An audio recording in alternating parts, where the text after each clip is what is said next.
اس کے بڑے بڑے کام ہیں، تو چاہے تو منٹوں میں تمہیں غرق کر دے، ختم کر دے، لیکن اس کی حکمت کچھ اور ہے۔ اور میں کیا ہوں؟ بشر، انسان۔ اللہ کے نبی کے بشر ہونے کی دلیلیں ہمیں بہت سی قرآن سے ملتی ہیں۔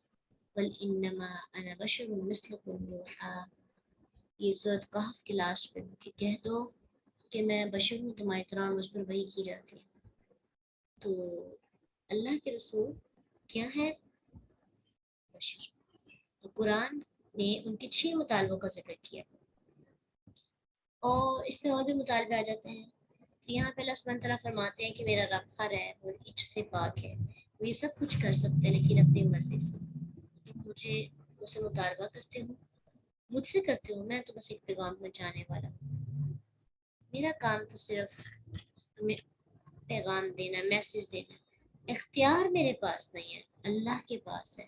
اس لیے جو لوگ اللہ کے نبی صلی اللہ علیہ وسلم کے پاس اختیار کے قائل ہیں، ان کو مشکل کشا سمجھتے ہیں، ان کے لیے ایک ہی آیت کافی ہے کہ اللہ کے رسول بشر ہیں، کس طرح سے؟ جیسے ہم بشر ہیں۔ ہاں وہ اچھے انسان تھے، یعنی ان کی کوئی گناہ نہیں ان کا، اور نبی جو ہوتا ہے وہ معصوم ہوتا ہے، اسے کوئی مسٹیک نہیں ہوتی، ٹھیک ہے؟ اس لیے اللہ کے رسول تو یہ نہیں کر سکتے، کیونکہ انسان ان تمام چیزوں سے نیچے کا علم ہے اس کے پاس، یعنی یہ ساری چیزیں اس کے علم سے بالا تر ہیں۔ یہ اللہ کے کام ہے، اور اللہ کے کام اللہ ہی کرتے ہیں۔ تمام رسولوں کی طرح نبی صلی اللہ علیہ وسلم نے بھی ایسے موقع پر معذرت کر دی، یہ اللہ کا کام ہے، ہم تو بشر و رسول ہیں۔ تو اس سے ایک بات پتہ چلتی ہے کہ جو کام ہم سے نہیں ہو سکتا، تو ہمیں بجائے ہیلے بہانے کرنے کے ڈائریکٹ بات کرنی چاہیے کہ یہ کام اللہ کا ہے، میں نہیں کر سکتی، مجھے معاف کر دیں، ٹھیک ہے؟ اور یہ بہت خوبصورت جواب ہوتا ہے جب آپ سے کوئی کام نہیں ہوتا، ابھی آپ کہتے یہ کرو تو پھر میں یہ کروں، تو آپ کریڈٹ اللہ کو دیں، یہ اللہ کے کام ہے، یہ اللہ نے کرنے ہیں، اس میں میرا کوئی اختیار نہیں ہے۔